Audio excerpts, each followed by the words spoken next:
আমার দেবর্ষী নারদের বাহন কি বলুন তো? ঢেকি। এখন দেবর্ষী নারদ যাচ্ছে বৃন্দাবনে। কেন যাচ্ছে? সাধু সঙ্গ করবে। সাধু সঙ্গ করতে কার না ভালো লাগে? কি তাই তো? সাধু সঙ্গ সর্বশাস্ত্রে কয়, লব মাত্র সাধু সঙ্গে সর্বসিদ্ধি হয়। কেউ যদি লব মাত্র সাধু সঙ্গ করে, মানে একটুখানি সাধু সঙ্গ করলে তার সর্বসিদ্ধি হয়ে যায়। তার প্রমাণ ছোট করে একটু বলি শুনুন। এক গোবরে পোকা আর মৌমাছি, দুজনের মধ্যে খুব বন্ধুত্ব।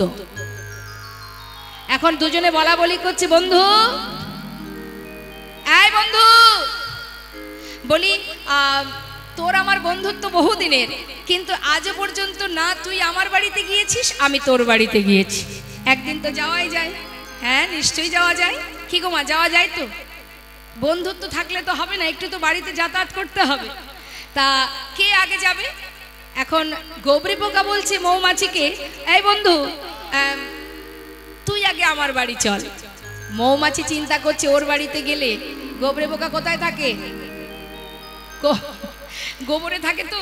চিন্তা করছে মৌমাছি, আমি তো বাবা মধু পান করে জীবনটা কাটাই, এখন এই বন্ধুর বাড়িতে বন্ধুত্ব করতে যদি যেতে হয় তাহলে তো গোবর খেতে হবে। তার থেকে বাবা এক কাজ করি, ওর বাড়িতে না গিয়ে ওকে আমার বাড়িতে নিয়ে যাই, সেটাই ভালো হবে। তা মৌমাছি বলছে, বন্ধু তোর বাড়ি পরে যাব, তুই আগে আমার বাড়ি চল।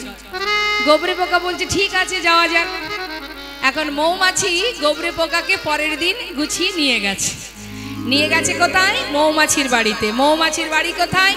সুন্দর একটা সরোবর, সেখানে সুন্দর পদ্ম ফুল ফুটে আছে। সেখানে নিয়ে গিয়ে বলছে, বন্ধু আরে শোন না, এই দেখ কি সুন্দর আমার বাড়িটা, দেখতে পাচ্ছিস? এখানে আমার বাড়ি, আমি এখানেই থাকি রে।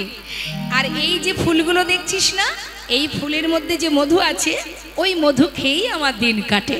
তা নিয়ে তুই যখন আমার বাড়ি এসেছিস, তাহলে তুই এক ফুলে বস আর আমি এক ফুলে বসে মধু খাই। এখন দুইজন দুই ফুলে বসেছে মা। গোবরে পোকা তো জীবনে মধু খায়নি, খেয়েছে? তার তো গোবর খাওয়া অভ্যাস, সে কি করে মধুর স্বাদ বুঝবে গো? এখন বসেছে মধুর ফুলের মধ্যে বসে মধু পান করছে। এখন কিছুক্ষণ পর মৌমাছি জিজ্ঞাসা করছে, বন্ধু বন্ধু, বলি মধু খাচ্ছ তো? মধু পান করছো? ভালো লাগছে? বলছি যে মধু ভালো লাগছে তো? ভালো লাগছে না?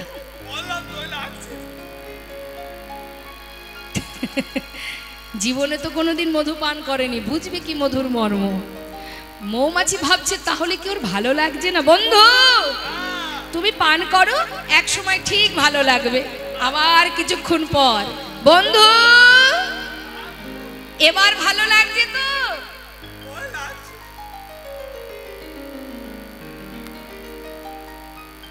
কি ব্যাপারটা, কেমন লাগছে? ভালো লাগছে না? আচ্ছা কেমন লাগছে বলো তো? খানিকটা গোবর গোবর। আচ্ছা মধু তো মধুই হয়, তার মধ্যে আবার গোবর এলো কোথা থেকে? আচ্ছা বন্ধু, তুমি যখন মধু পান করতে বসেছিলে তার আগে নিজের মুখটা ভালো করে ধুয়েছিলে?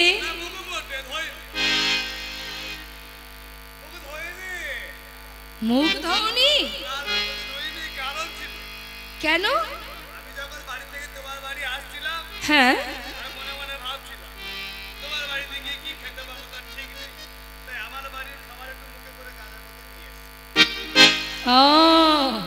এই ব্যাপার, বুঝেছি বুঝেছি। মুখের মধ্যে গোবর ভরা, তার মধ্যে মধু ঢুকছে, তার মানে কিছু গোবর গোবর কিছু মধু মধু। আরে বাবা দেখেছো কাণ্ড। আরে বন্ধু, মধু যদি পান করতে হয় তাহলে পরিষ্কার করে মুখ ধৌত করে তারপরে ফুলে বসে মধু পান করো, দেখবে তোমার ভালো লাগবে। গোবরে পোকা বন্ধুর কথা মতো এই জন্যই সাধু সঙ্গ করতে হয় মা।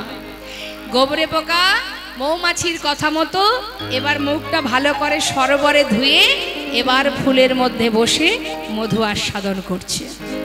মধু পান করতে করতে দিনের আলো শেষ হতে চলল, সন্ধ্যা হতে চলল। মৌমাছি দেখছে বন্ধু তো এখনো উঠে এলো না, সে কোন ফুলে বসে মধু পান করছে। চিৎকার করে ডাকছে, বন্ধু বন্ধু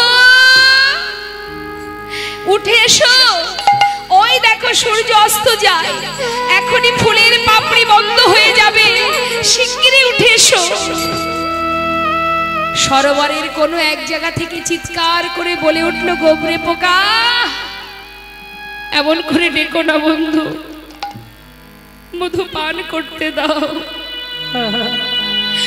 জীবনে কোনোদিন এমন স্বাদ আমি পাইনি, বারবার ডেকো না, আমাকে মধু আস্বাদন করতে দাও। মৌমাছি পাগলের ন্যায় সরোবরের চারিপাশে বন্ধু বন্ধু বন্ধু বলে ডাকছে, আর মৌমাছি গোবরে পোকা মধু পান করতে করতে মধুর নেশায় মোহিত হয়ে তার আর কোনো কিছুই কানে যাচ্ছে না। দেখতে দেখতে ফুলের পাপড়ি বন্ধ হয়ে গেল। সারা রাত মৌমাছি ওই সরোবরের তীরে একটা গাছের ডালে বসে এক দৃষ্টিতে সরোবরের দিকে চেয়ে আছে, কোথায় আছে আমার বন্ধু? এ কি হলো, মধু পান করতে নিয়ে এসে তবে কি বন্ধু চিরতরে হারিয়ে গেল? দূর থেকে সরোবরের দিকে চেয়ে আছে, কোথায় আছে বন্ধু, কোথায় আছে? সারা রাত অপেক্ষা করবার পর ভোর হতে না হতে মৌমাছি দেখছে একজন বৈষ্ণব ফুলের সাজি নিয়ে সরোবরে এসেছে ফুল তুলবার জন্য। সরোবরের ধারে এসে সমস্ত ফুলগুলো যখন তুলে নিল, মৌমাছি দূর থেকে তাকিয়ে সেই ফুলের সাজিতে ফুলগুলো দেখে কাঁদে আর বলে, বন্ধু জানি না বন্ধু আজ তোমার কোথায় গতি হবে। আজ যে বৈষ্ণব তোমাকে ফুলের সাজি করে নিয়ে যাচ্ছে, আজ যে তুমি সৌভাগ্যবান, না জানি তোমার ভাগ্যে আরো কি আছে। বৈষ্ণবের পাঁচু পাঁচু যাচ্ছে মৌমাছি, সে দেখতে চায় তার বন্ধুর কোথায় গতি হয়। সেই বৈষ্ণব ঘরে গিয়ে রাধা গোবিন্দের চরণ তলে সেই ফুলগুলো গোবিন্দায় নম বলে নিবেদন করল। মন্দিরের বাইরে গাছের ডালে মৌমাছি গোবিন্দের ডাঙা চরণ তলে চেয়ে চেয়ে কাঁদে আর বলে, বন্ধু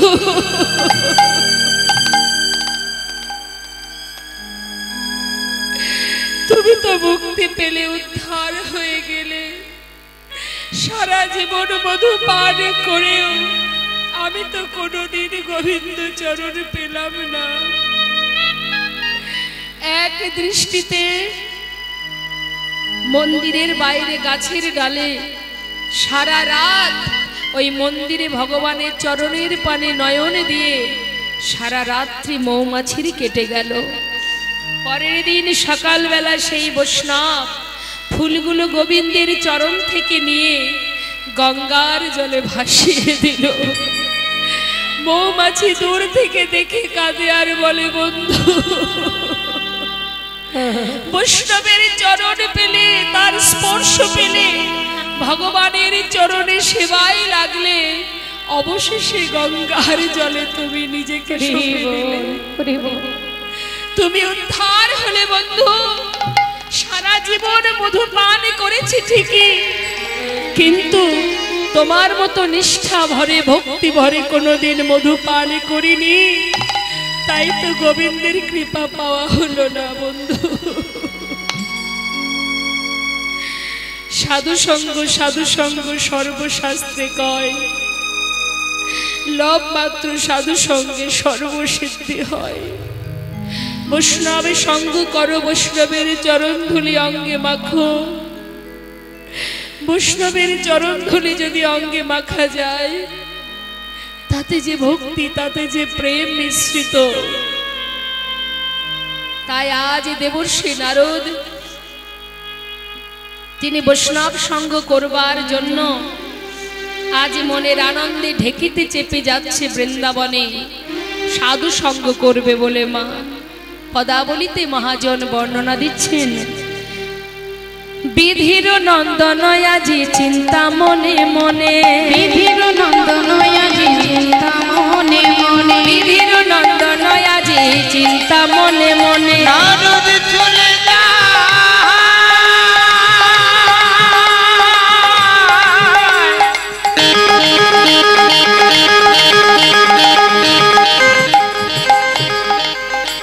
ওই বৃন্দাবনের পথে,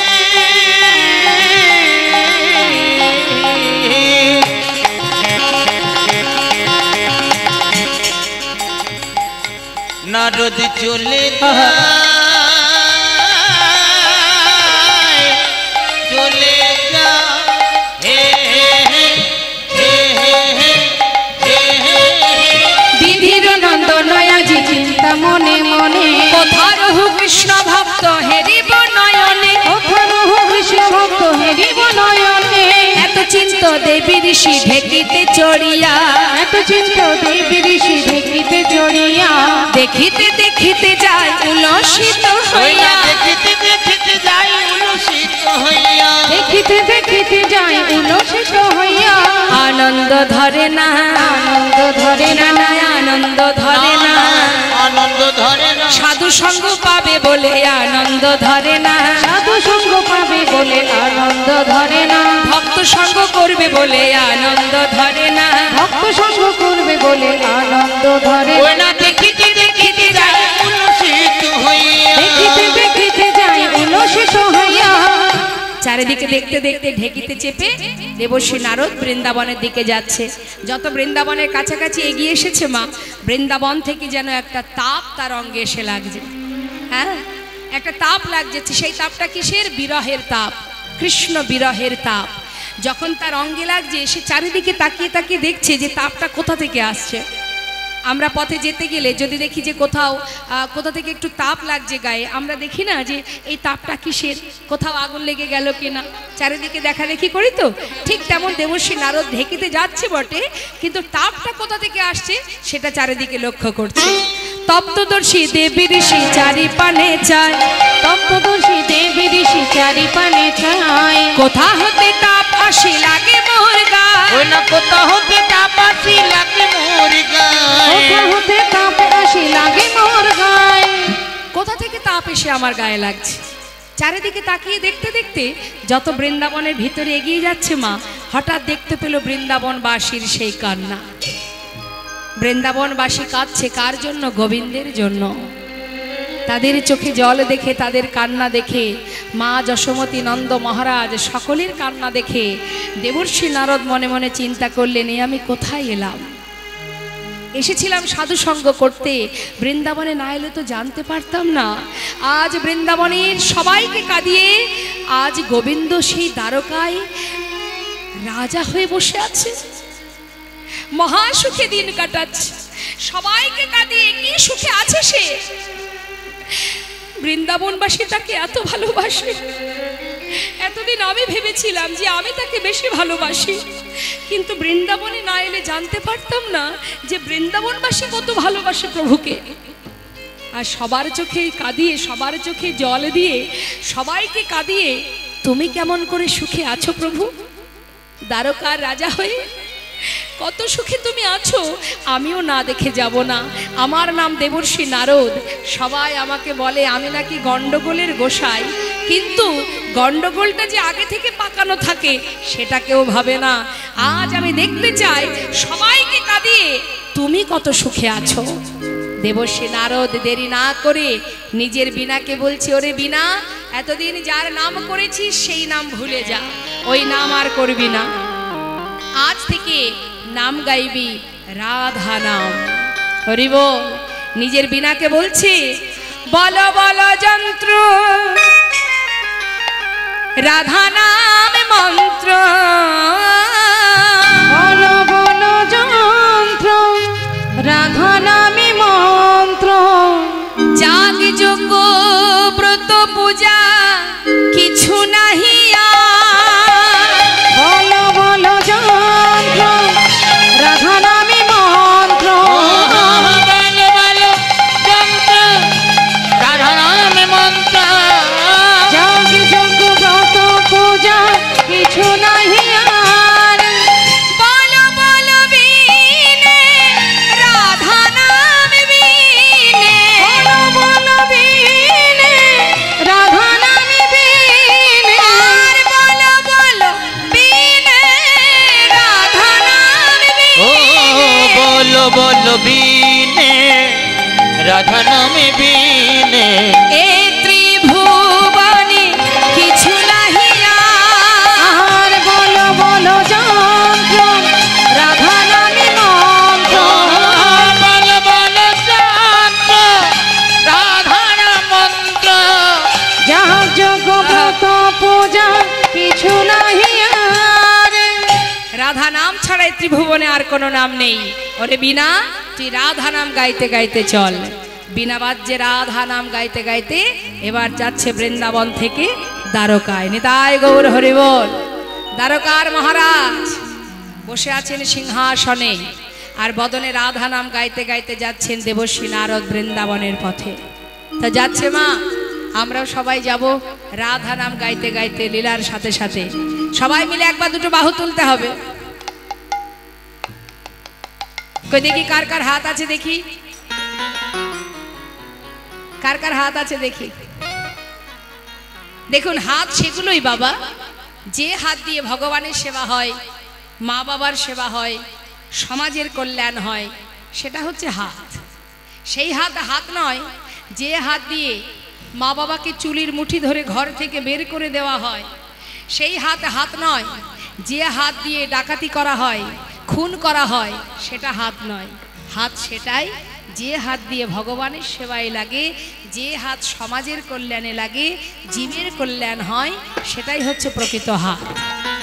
তা আমাদের যে হাত দিয়েছে ভগবান ভগবানের সেবার জন্য, তো আমরা এই হাতে তো অনেক কর্মই করি, পাপও করি, আবার কিছু ভালো কাজও করি।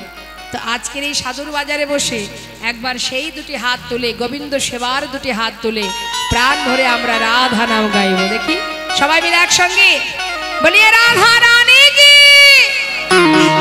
রাধে রাধে রাধে রাধে রাধে রাধে বল রাধে রাধে রাধে রাধে রাধে রাধে বল বলো রাধে রাধে রাধে রাধে রাধে রাধে বল রাধে রাধে রাধে রাধে রাধে রাধে বল রাধে রাধে রাধে রাধে রাধে রাধে বল রাধে রাধে রাধে রাধে রাধে রাধে বল বলো রাধে রাধে ও বলো রাধে রাধে রাধে রাধে রাধে রাধে বল রাধে রাধে রাধে রাধে রাধে রাধে বল এই রাধে রাধে রাধে রাধে রাধে রাধে বল রাধে রাধে রাধে রাধে রাধে রাধে বল রাধে রাধে রাধে রাধে রাধে রাধে বল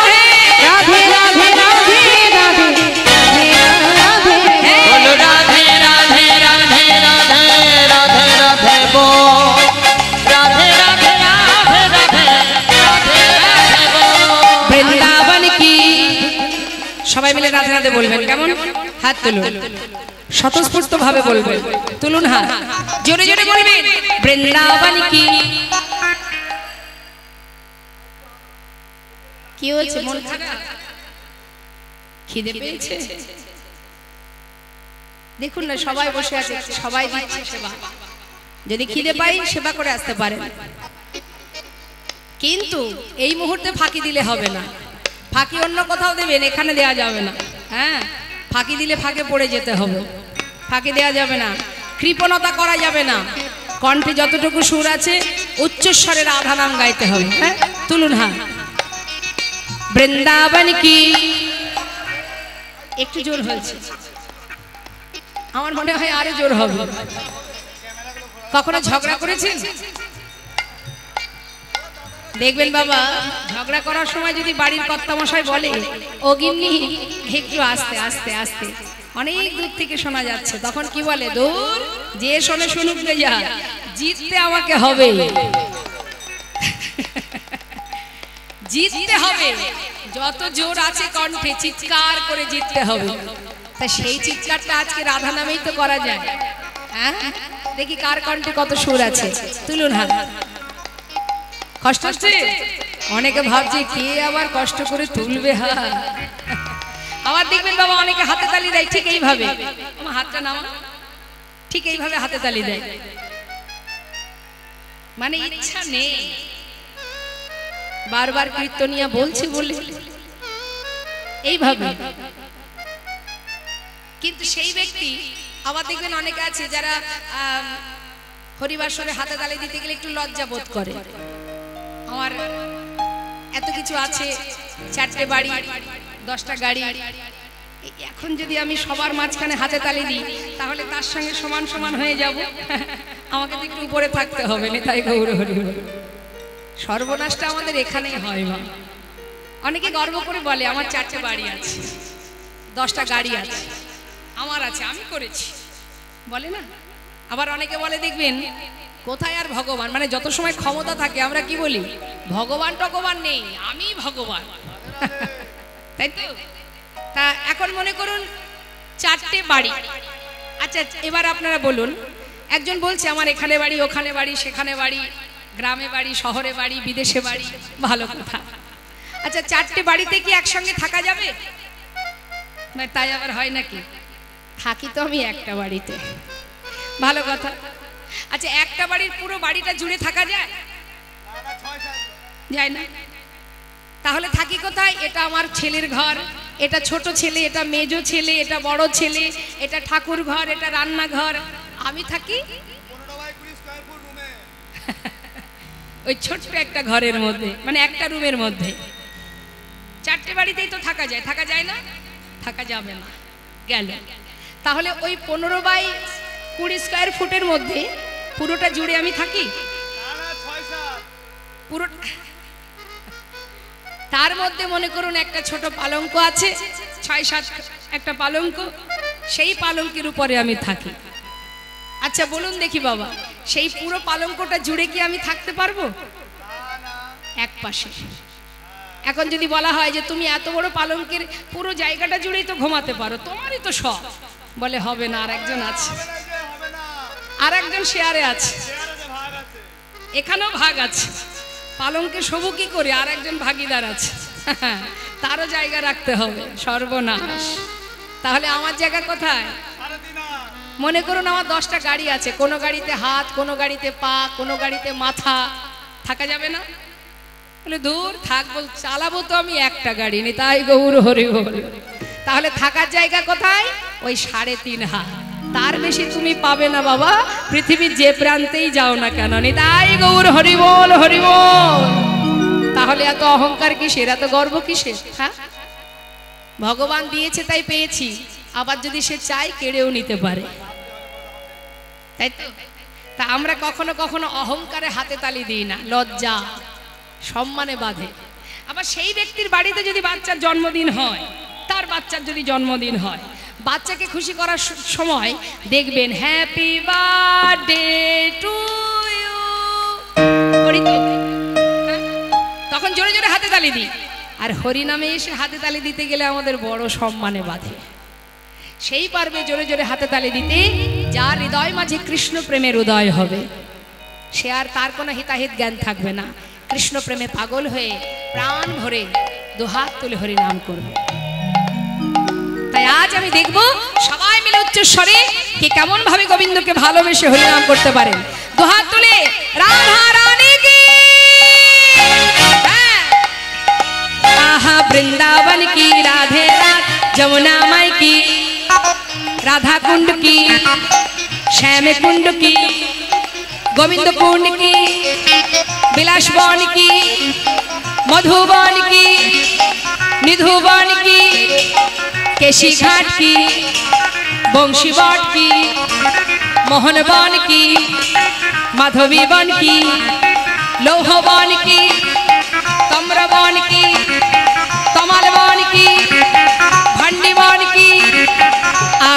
पीछे डाइने बाएं बोल बोल में ऊपर नीचे बोलो राधे राधे राधे राधे राधे राधे बोल राधे राधे राधे राधे राधे राधे बोल राधे राधे राधे राधे राधे राधे बोल राधे राधे राधे राधे राधे राधे बोल राधे राधे राधे राधे राधे राधे बोल राधे राधे राय गौर हरि बोल हरि बोल हरि बोल राधे राधे राधे राधे राधे बोल राधे राधे राधे राधे राधे राधे बोल राधे राधे राधे राधे बोल राधे राधे राधे राधे राधे राधे बोल রাধা রানী কি দ্বারকায় রাধা নাম শ্রবণ করেছেন একজন, যাকে উদ্দেশ্য করে যাওয়া দেবশ্রী নারদ বিনাতে রাধা নাম গাইতে গাইতে দ্বারকায় প্রবেশ করলেন। সোনার সিংহাসনে বসে গোবিন্দ আমার সেই রাধা নাম শ্রবণ করলেন। শ্রবণ করা মাত্রই পাগলের ন্যায় সিংহাসন পরিত্যাগ করে ছুটতে ছুটতে পথের মাঝে এসে চিৎকার করে বলে উঠলেন, ওরে কে সোনালো রে হে রাধা নাম কে সোনালো রে ওরে কি সোনালো রে রাধা নাম কি সোনালো রে এমন রাধা নাম কে সোনালো রে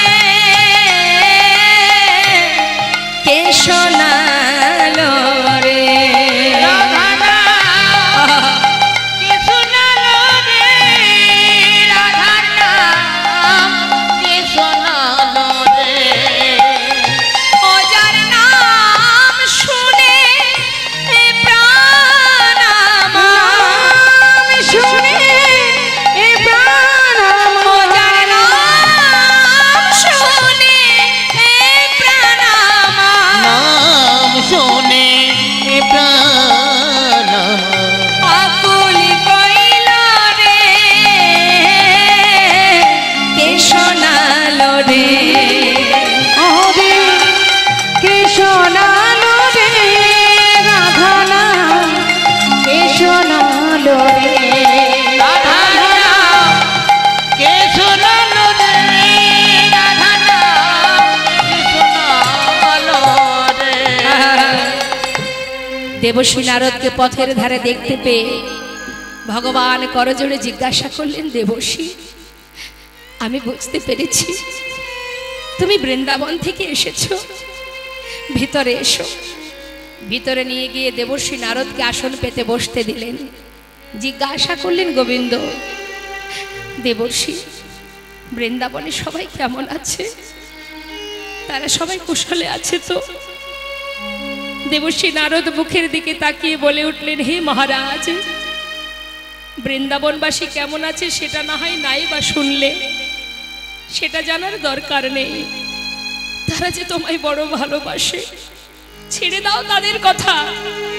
আজ আমি এলাম কেন জানো? তোমার দিকে চেয়ে আমার বড় দুঃখ হচ্ছে মহারাজ।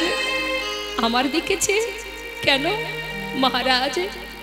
জীবনে আর কত পাপ কর্ম করবে, আর কত পাপ কুড়াবে? পাপ, হ্যাঁ সকলকে কাঁদাচ্ছ তুমি। প্রত্যেকের চোখের জল, এক একটি চোখের জলের বিন্দু তোমার জীবনে অভিশাপ হয়ে দাঁড়াচ্ছে। মনে আছে সেদিনের কথা, সেই কুরুক্ষেত্রের কথা? কত মাকে কাঁদিয়েছ তুমি, সবার চোখের জলে তোমার জীবনের অভিশাপ। বৃন্দাবনবাসী সবাই কাঁদছে, সবার চোখের জল সে যে তোমার অভিশাপ হচ্ছে মহারাজ। তোমার কি দশা হবে সেটা ভেবেই আমি কাঁদছি। এই অভিশাপ থেকে তোমাকে উদ্ধার হতে হবে। মুক্তির কি পথ আছে দেবর্ষী? কি করব আমি, আমার উপায় কি? দেবর্ষী নারদ বলছে, মহারাজ উপায় তো অবশ্যই আছে। আমি যদি কোনো উপায় বলে দিই, সেই উপায় কি তুমি গ্রহণ করবে? বেশ মনির দেবর্ষী তুমি বলে দাও কি করতে হবে আমায়। মহারাজ জীবনের সমস্ত পাপ খণ্ডনের একমাত্র কাজ হলো যজ্ঞ করা। মহারাজ মনে আছে ত্রেতা যুগের কথা? ত্রেতায় রামে রাজা ছিল, অশ্বমেরে যজ্ঞ কইল। ত্রেতায় রামে রাজা ছিল, অশ্বমের যজ্ঞ হইল তেতাতে নাম রাজা ছিল, তেতাতে নাম রাজা ছিল, অশ্বমেতে যজ্ঞ কইল। দানব্রত যজ্ঞ হবে এবে, আর দানব্রত যজ্ঞ হবে এবে, মহারাজ দানব্রত যজ্ঞ হবে এবে, মহারাজ দানব্রত যজ্ঞ হবে এবে। ও মহারাজ যজ্ঞ করতে হবে।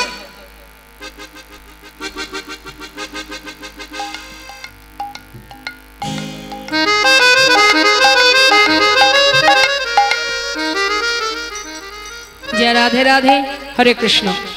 কি বলছে মা? মহারাজ জীবনের অপরাধ খণ্ডনের জন্য যজ্ঞ করতে হবে। যেমন রাম অবতারে প্রভু রামচন্দ্র অশ্বমেধ যজ্ঞ করেছিল, তাই যজ্ঞ করতে গেলে যে যজ্ঞ হবে তার নাম হবে দানব্রত যজ্ঞ।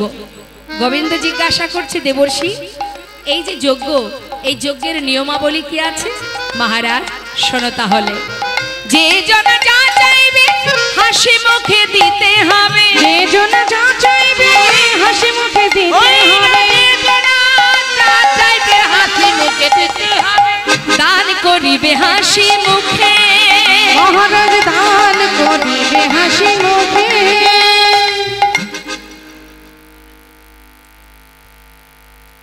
গাড়ি পাবেন না, কিসে যাবেন? চরণবাবুর ট্রেনে? আচ্ছা ঠিক আছে। রাধে রাধে।